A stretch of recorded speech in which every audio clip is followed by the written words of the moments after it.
देवी शैलपुत्रे नमः। वंदे वांछित लाभाय चंद्र अर्धगत शेखराम।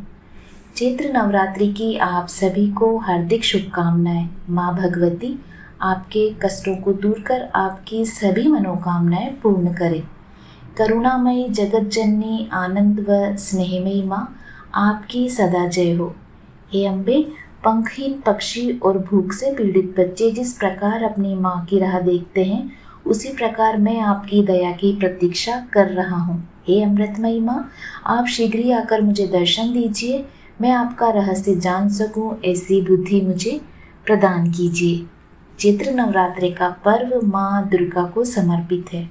हर साल चैत्र माह के शुक्ल पक्ष की प्रतिपदा तिथि से चैत्र नवरात्रि आरंभ होते हैं। इस बार चैत्र नवरात्रि की शुरुआत 9 अप्रैल से हो रही है। चैत्र नवरात्रि का पहला दिन माँ शैलपुत्री को समर्पित है। इस दिन माँ शैलपुत्री की विशेष पूजा अर्चना करने का विधान है। साथ ही जीवन में सुख और शांति के लिए भी यह व्रत किया जाता है। माँ शैलपुत्री की पूजा करने से साधक के सकल मनोरथ सिद्ध होते हैं। घर में सुख, समृद्धि और शांति का आगमन होता है। माँ शैलपुत्री ममता की सागर है। माँ बेहद दयालु और कृपालु है। माँ शैलपुत्री के मुख पर कांतिमय तेज झलकता है। माँ शैलपुत्री बाएं हाथ में कमल पुष्प और दाएं हाथ में त्रिशूल धारण करती है। माँ की सवारी वृषभ है। माँ अपने भक्तों का उद्धार और दुखों को दूर करती है। मान्यता है कि माँ शैलपुत्री की पूजा करने से प्राणी के जीवन में शुभ फल की प्राप्ति होती है। नवरात्रि का प्रथम दिन माँ शैलपुत्री की पूजा और व्रत करने का विधान है। माँ शैलपुत्री को समर्पित है। देवी शैलपुत्री को देवी पार्वती के नाम से भी जाना जाता है, जो राजा हिमालय और माता मेना की बेटी है। चैत्र माह में शुक्ल पक्ष की प्रतिपदा तिथि की शुरुआत 8 अप्रैल को रात 11:57 से होगी और इसका समापन 9 अप्रैल को रात 8:30 पर होगा। ऐसे में 9 अप्रैल से चैत्र नवरात्रि प्रारंभ होंगे। माँ शैलपुत्री की कहानी।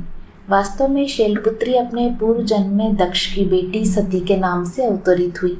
भगवान शिव से इनका विवाह भी हुआ, लेकिन इनके पिता ने अपने यहाँ एक महायज्ञ का आयोजन किया। इस यज्ञ में सभी देवताओं को उनके हिस्से का यज्ञ भाग ग्रहण करने के निमंत्रण दिया गया, लेकिन दक्ष ने भगवान शिव को आमंत्रित नहीं किया। जब इस आयोजन की भनक सती को लगी, तब तो इसमें सम्मिलित होने के लिए वह बेचैन हो गई। उन्हें पिता की शिवजी के प्रति द्वेष की भनक तो थी, फिर भी वह वहाँ जाने की जिद करने लगी। भगवान महादेव ने प्रयत्न पूर्वक उन्हें बहुत समझाने की चेष्टा की, पर सती नहीं मानी। आखिरकार महादेव को अनुमति देनी पड़ी। दक्ष के यज्ञ में पहुंचकर उन्हें सब कुछ बदला बदला सा लगा। माँ को छोड़कर कोई भी उनके आने से प्रसन्न नहीं था। बहनें उपहास और व्यंग कर रही थी और पिता कटु वचन बोल रहे थे। इस तरह के व्यवहार की सती ने कल्पना भी नहीं की थी। आमतौर पर शिवजी के सामने उपस्थित रहने वाले देवता अपने हिस्से का यज्ञ भाग खुशी से स्वीकृत कर रहे थे। इस तरह से पति को तिरस्कृत होते देख सती को अब असहनीय लगा। उन्हें समझ आ गया कि आखिरकार शिवजी यहाँ आने के लिए क्यों मना कर रहे थे। क्रोध और पश्चाताप में सती ने बिना एक क्षण की देरी किए योगाग्नि से देह को त्याग दिया। भगवान महादेव ने तब उसी क्षण अपने गणों को भेज उस यज्ञ का विध्वंस कर दिया। वही सती इस जन्म में हिमालय राज की पुत्री शैलपुत्री अथवा पार्वती के रूप में जन्म लेती है। इस रूप में माता की अनंत शक्तियां हैं, जिनका उपयोग वे यथा समय करती है। आज के दिन नवरात्रि के प्रथम दिन किसी एक कुंवारी कन्या को भोजन कराया जाता है। परंपराओं के अनुसार आज के दिन स्त्रियां नारंगी अथवा श्वेत कलर की साड़ी पहनती है। उम्मीद है आपको आज की कहानी पसंद आई होगी। पसंद आई तो कमेंट्स बॉक्स में जय माँ दुर्गे अवश्य लिखिएगा। माता रानी आपके सभी मनोरथ पूर्ण करे। धन्यवाद।